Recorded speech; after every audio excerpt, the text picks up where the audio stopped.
8kilový hol z Panda Báje.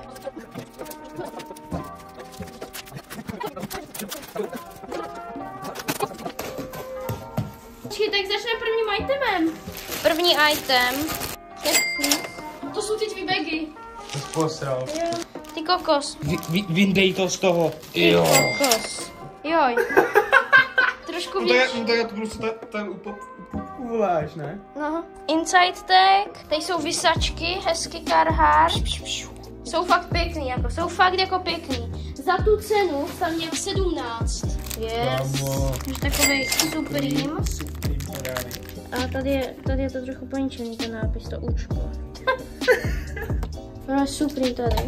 Tady Carhartt bag. Takže v takovémhle pytlíku to došlo. Takže ty kokos, tady to má hezký logo. Má to takhle na suchý zip, tady si můžete dát třeba něco, klíče nebo něco. Tady to má zip, potom to má 2 zipy takhle nahoře. V podstatě takhle, 2 kapsy. A tady ještě jedna vevnitř. A popruh se dá odepínat. Takže takhle máme jedny Carhartt ponožky. Yes, to si dám.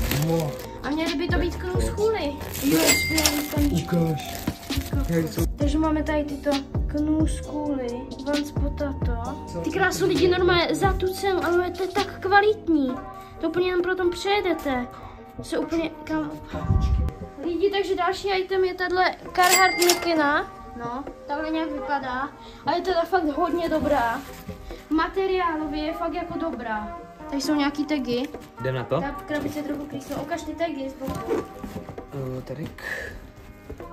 Yes. Já nevím, jestli tam bude vidět. Ale tam je město normálně. Tak to je cool, kámo. Ale jako je to fakt hezký.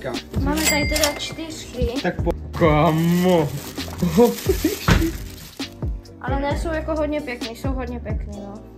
Za ty jsem fakt rád a tohle je všechno k tomuto holu.